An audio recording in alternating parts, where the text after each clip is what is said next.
Hey, everybody. Welcome back to the End of Mind podcast. I'm your host, Caitlin, and I'm super excited to welcome Gwen. Thank you so much for being here today. Yes, thank you so much for having me. Well, we were just catching up before this, and for the listeners, just so you all know, we just got back from off of break, and it was a little bit of a crazy year last year. Could you share with us how you got into business and maybe some of what you achieved last year that you're willing to share with our audience? Sure. So I'm a virtual assistant, online business manager, and also I have a matchmaking service where I connect businesses with virtual assistants.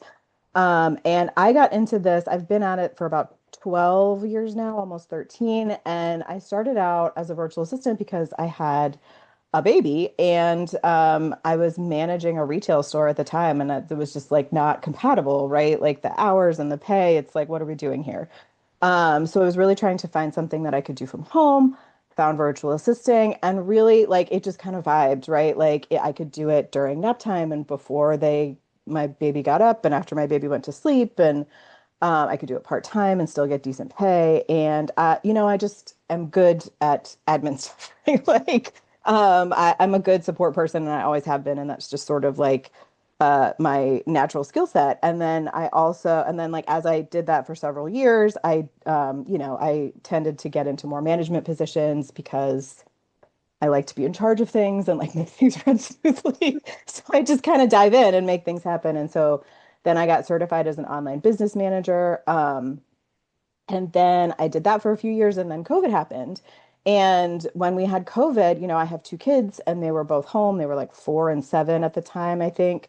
So it's like we stayed home for the first year. I homeschooled for the first year, and I had ended a contract with a client like the February before March of 2020. And it was just like, and that was a big client. Like I had a lot of hours with her every month.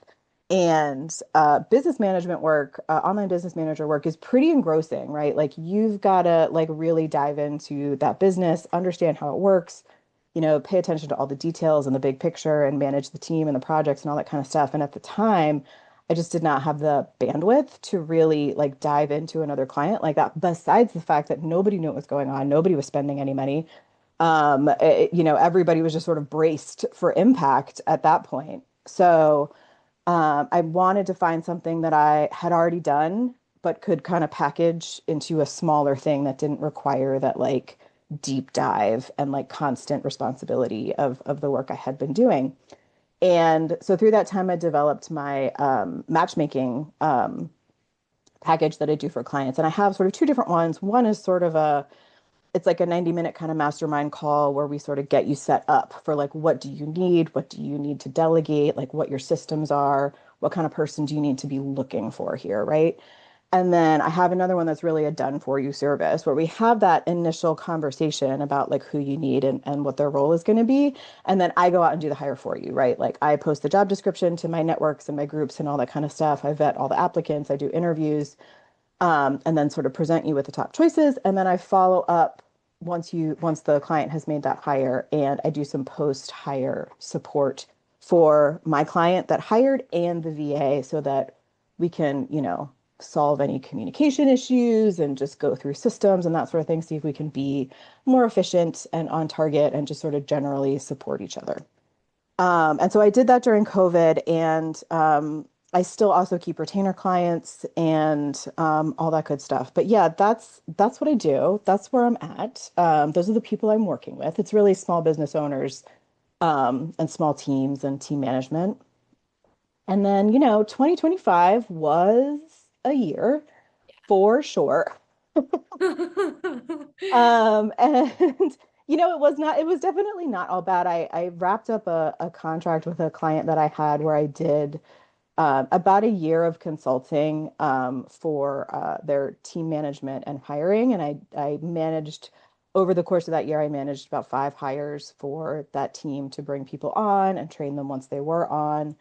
And also just sort of take a look at their team systems, like how they were communicating, what they needed to accomplish, and that sort of thing, and find ways that really worked for the specific people on that specific team to do the things they needed to do and do it well. Because I think that, in general, there's a way to do that. But like when you're working with a really, like they were a really like high level team. And I think that like when you get those like general strategies and systems set up, like that's all great and really important. But if you really want to go to the next level, you need to be considering like the individuals who are doing the work Yeah. and like what their strengths are, how their brain works, and like how they communicate with each other, and like how we can sort of foster openness, understanding, and like help everybody to really sort of embrace and engage in like the values of the business itself, right? So that's what I did, that I wrapped up last year that I was sort of, I felt pretty proud of. It felt like it was really a positive experience and it was a little bit different from some stuff that I had done before. It wasn't sort of my standard retainer package, and it was a lot of fun to do. And I really enjoyed getting to know that team.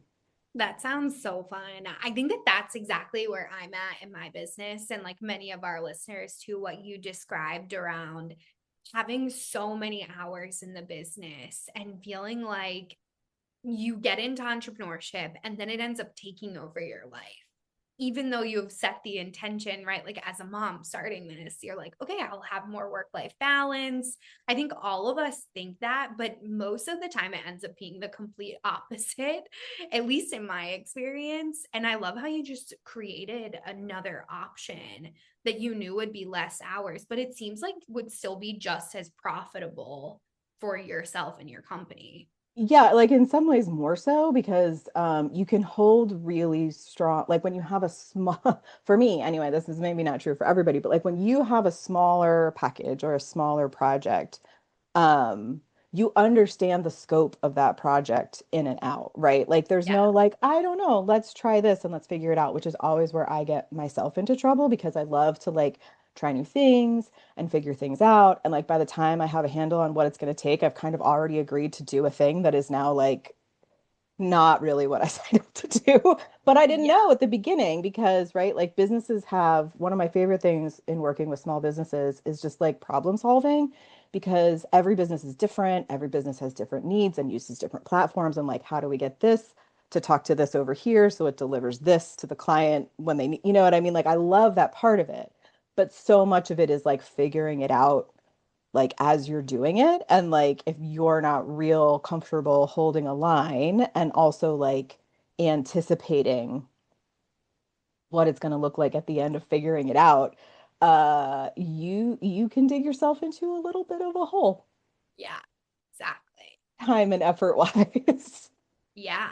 And then And I how think do you that's true. go? Yeah. Yeah. Right. Like, how do you go to the client? You can't really say, like, oh, we actually spent, 30 hours when I thought it would be five. And you just kind of have to Yeah. eat the cost at that point. Like, that's what we've done, in the past.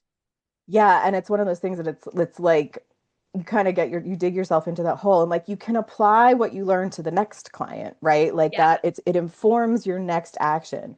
But if you're in a long-term contract or retainer situation, like it can be hard to back up from there once you dug into something. So That's I don't such a know. good point. Yeah. I think every small business, especially if they're I mean, we're all, it's, everybody's sort of starting new things all the time, but like if you're a little bit less established, it's and like, again, like established in the thing that you're doing. You can be an established business and then like try a new thing, and that part's not established. And then so we all face that at some point, right? Like this turned out to be not the thing I thought it was going to be. And now how do we deal with that?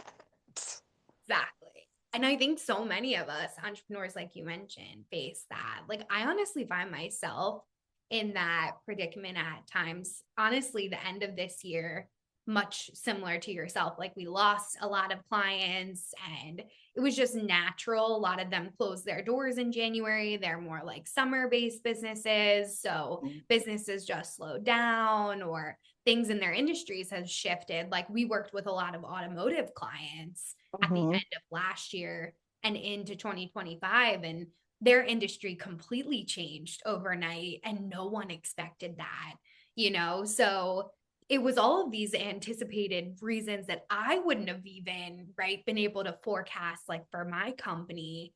And now I'm kind of left with, is this really what I want to be doing still? Like, do I really care about doing this? And I feel like that was a real theme of 2025 for a lot of people on like an individual and a business level. Like so many things are in the middle of like these massive shifts, and Yeah. it's changing like how you do business on a day-to-day basis. And I think, in other ways, like there were some tough parts of my business too, right? Like finding new clients was really different for me this year. And like everybody, it feels like a lot of people are really in this like holding pattern. Like we're just like waiting to see how things are going to go. And so people are like hesitant to make big investments. They're hesitant to like start new big projects. They're hesitant to like do a lot and trust people, right? Like they're hesitant to trust like people that they're bringing in. And I get that. Like this is, what I do has always been a very trust sensitive business because I'm like in the back end of your business, right? Like I'm going to be checking your bank accounts, like I'm going to Right. have access to all of your data, right? Like that's a very trust sensitive business to be in, and like I fully understand that, and like that's part of my process for hiring VAs for people is like how can we explicitly establish this kind of a trusting relationship, right? Like we both parties need to come up Yeah. with the intention explicitly of building a trusting relationship. Like we can't wing that anymore. You can't just like hope for it. You need to like actively be taking steps to like determine and establish the trustworthiness of the people that you're working with.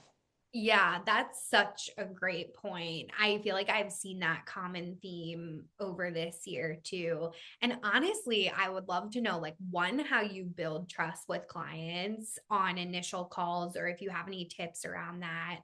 And then like just to piggyback off of that question, a lot of my clients, I could find that they were very triggered last year about having like any type of conversations that offered real depth. Because what we do is social media, people tend to keep us at arm's length, but that keeps our business not being able to like really make the impact that we need to make, because we don't know, sometimes we don't know if it's working, or if it's working in their perception, right, of what their Mm-hmm. expectations are. Because those are two different things, right? Right. Like those can be very two different things. Especially with social media, because one day they'll just be like, well, I thought we would have millions of views by now. And I'm like, well, last week everything was great. So how do I know what's coming next? Yeah. So I would love Yeah. to know any tips that you have for that trust factor that you're able to achieve. I think that one of the important things is, and I think we all kind of have elements where we do this already, right? But it's like the expectation setting, right? Yeah. Like, and I think it's important to be like really, I don't want to say like set the bar low, but I think you need to give them like it's like the floor and the ceiling, right? Like Yeah. we're going to be in between here. There are X number of factors that are going to influence where in this range we're going to fall. And like this is also based on like my experiences hiring other people, right? Where like they didn't deliver what I expected and they didn't address that they were not delivering what I expected, even after I brought it up, right? Like after a major investment. And it's like, okay, if this were my business, how would I approach this client? Because it would not be like, oh, well, you paid for it. Good luck. Um, which is what I got. Right. I've been there too with different people that Like, hired. Horrible. what? So I think there's an important amount, like at the beginning, you have to set that expectation, but I think you also need to like periodically check in on the expectations and talk about like, this is what we're seeing. This is what the data is telling us. Um, Here's what I think our next steps are, right? And like, I think that um, when you're working with clients, like having an expectation of like consistent communication around that is really helpful, right? Because it opens the dialogue and not just like in the beginning and at the end, right? We want to address it when we still have time to do things about it. And like answer those kind of questions. I think the other thing, particularly in like my work, right? Like if I'm setting up a client with a virtual assistant, my advice is to always start small, right? Like people when they're ready to hire, they're overwhelmed. They have a million things to do and they just want to have some space, right? Like they just want help. They don't care what it is. They just want somebody to help them like take Yeah. these things off their plate. And I deeply understand that. And if we want to build like a solid long-term relationship, and if we want to, um, it's a little counterintuitive, but I think it actually like speeds up that sort of like training and onboarding process is to start as small as possible, right? Yeah. Start with the small menial tasks that are not worth your time financially. And maybe it's 5 minutes a day, but it's 5 minutes every day, right? Right. That is going to build and grow. And the other thing that I think that this does is that when you start small, like say you're just starting with like managing your inbox and scheduling some appointments, right? Like that doesn't need to be all that your virtual assistant helps you with. But like if those are the things you focus on in the first 2 weeks, that's going to give them an opportunity to learn about your business by like what emails are coming to your inbox, who are we talking to, who are our clients, what are the expectations, what is the tone that we're like communicating in, right? Like where are the files, how can I answer, how is this person answering these emails, right? So they're learning about the business in bigger ways when they're just doing smaller tasks, right? um, and so that understanding, it like you get a smart virtual assistant, they can do a lot of things. So like they're not going to limit themselves to those tasks, but those tasks are going to open doors to other things where they see they can help you to the best of their individual abilities. So like it feels like putting on the brakes when you want to go fast, but it's actually like a really good warm up so that when you really start going fast, you don't like pull a hamstring, right? If I can like really work that metaphor I love into the it. That's ground. perfect. No, that's such great advice, because I Yeah, see that happen with a lot of clients that have onboarded us over the years. They'll even buy like every package. They'll buy coaching, social media management. Some people will build and that feels okay. But if they buy everything at once, it does feel like, a little bit okay, of a red flag.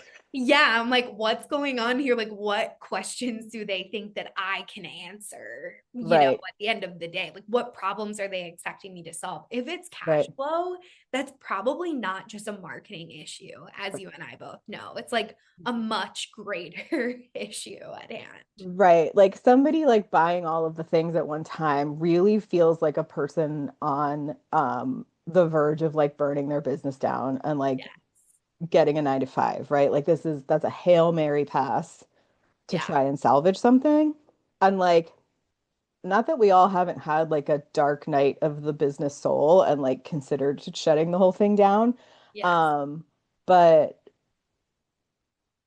then it makes it your problem and that's not really your problem to solve, right? Exactly. Yeah.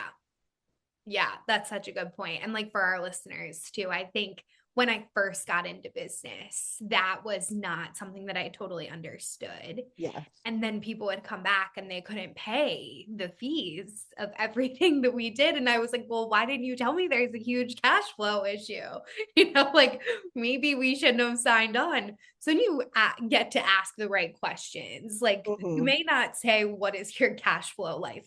At least as a marketing manager, on an initial call, they may not be willing, to share that type of information. Yeah, I find that like, one of the things that's important when you're going to hire support is like first of all, I think if you're going to work with me, you've got to be able to pay my fees, of course, obviously, but like you also really need to consider like what you're capable of paying on a month-to-month basis, right? Like because again, like I really do this to support people in like long-term productive business relationships, right? Like I am a serial monogamist when it comes to my business relationships, right? Like I have a client right now who I've worked with for 11 years, right? Like almost the entirety of my career, right? Um, so like I think that you get so much value out of that when you have that long-term relationship and people can like really learn how you work, what you need, like anticipate those needs.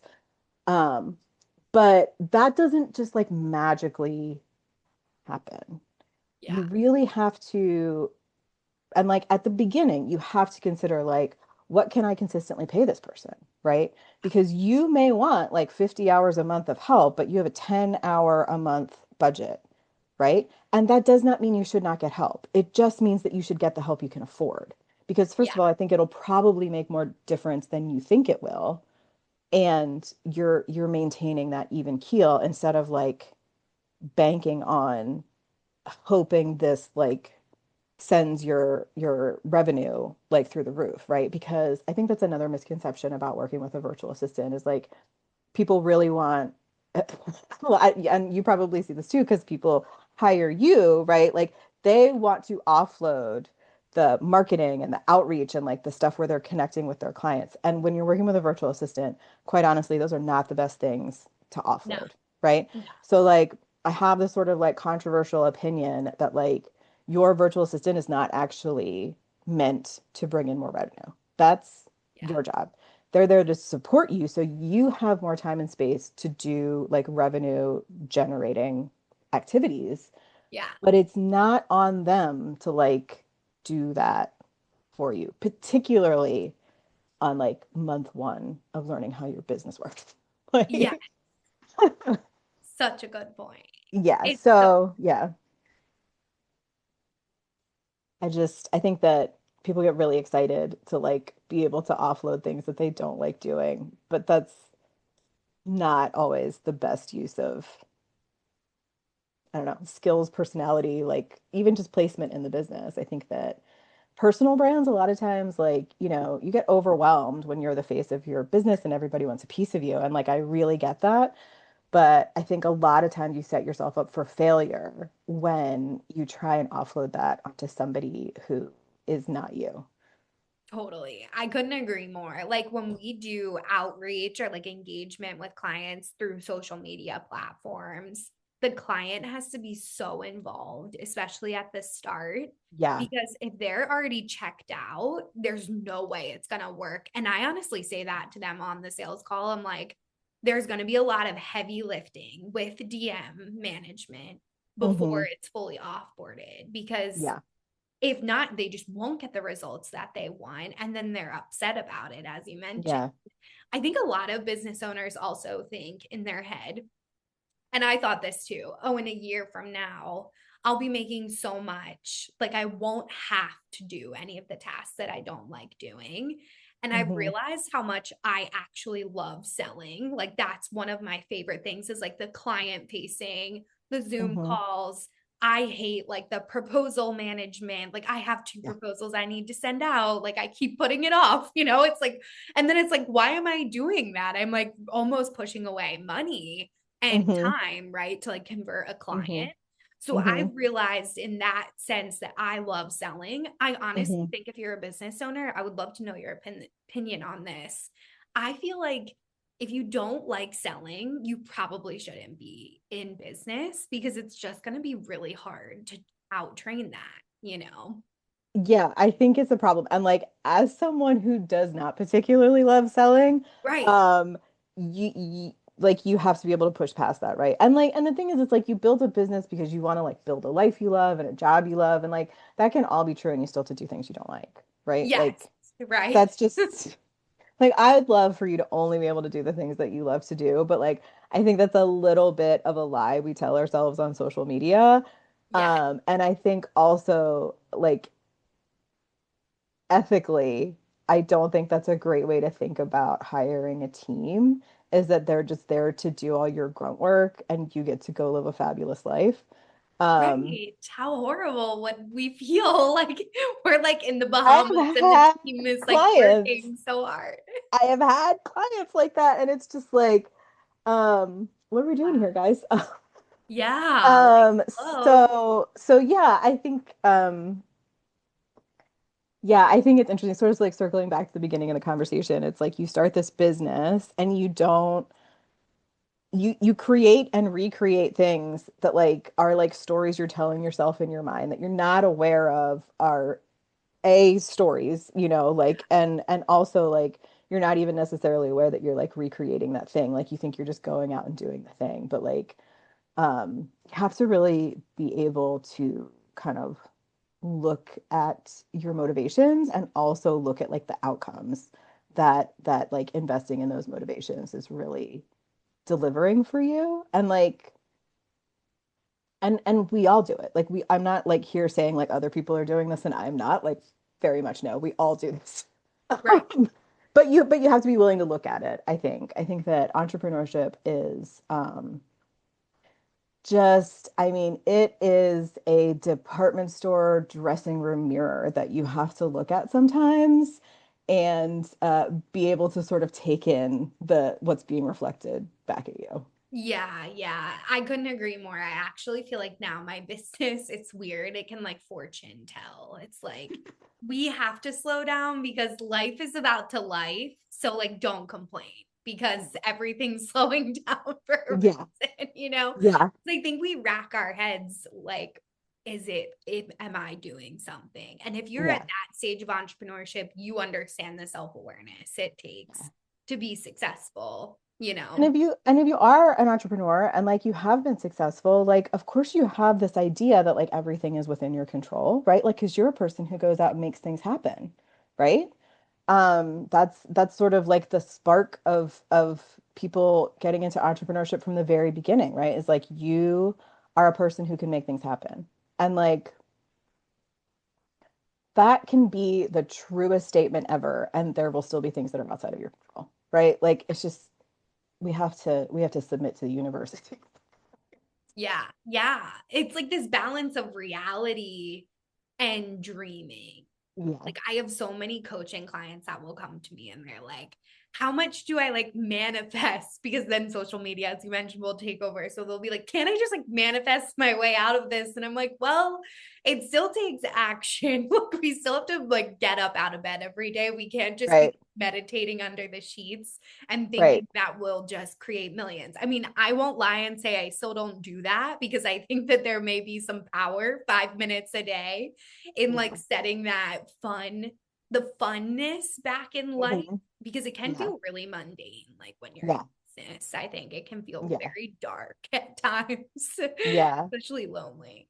Yeah, I mean, it can be really lonely. I mean, there's like quite a few different groups of like virtual assistants that I'm in. And even though they're not even necessarily like, they don't even necessarily like continue to serve me at the place that I'm at in my business. I stay because it's like, it's important to talk to people who understand the Yeah. work you do. It's important to have people you can ask questions. It's important to have people that you can also support. Like one of the things that is very fulfilling to me, like when I started in, I guess it would have been 2013. And like the internet was like a baby, right? Like we barely had smartphones. Like you know what I mean? Like we didn't have all of the things we have now. And so like finding out how to do this gig, like this virtual assistant job, it was like completely opaque. We were all just like making it up as we went along. There were no rules about anything. We're just winging it. And I'm like, but it's and like you want to like not sell yourself short, but you also don't want to oversell yourself and then like fall on your face. And it was just like, so I really appreciate opportunities to be supportive of people who are new to the industry. I think that that's really important. Just because I think it's important to like be able to give back to your community, but I think it's also important like for your own sense of self. Yeah. To it does a couple of different things. Helping people feels nice, right? Yeah. Helping other people feels good, but it also reminds you of all the things that you've done and been and accomplished Yeah. because you can kind of offer that up to other people as well as like so like you don't have to learn everything by making it up as you go along. Like there are people who can help you.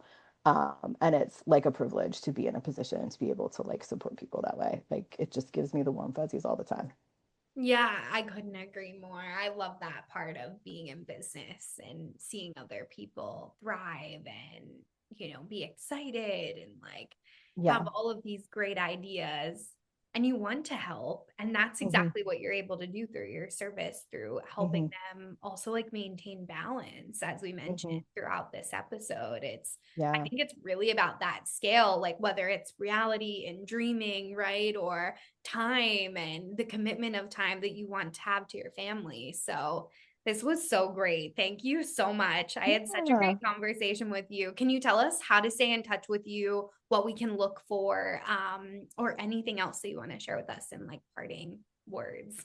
Yeah, I hang out over on Instagram at Gwen the OBM, and that's definitely a great place to get in touch. I also have a website, gwencastleberry.com, where you can connect with me via email, see some of the services I offer, and that sort of thing. But yeah, I'm not taking the new year by storm this year, so we're keeping it steady right now. That's me too. I'm like, as long as my head's above water, which Yep. isn't every day, like I'm good. I just need to be near the surface and then I'm Yes. good. Yes.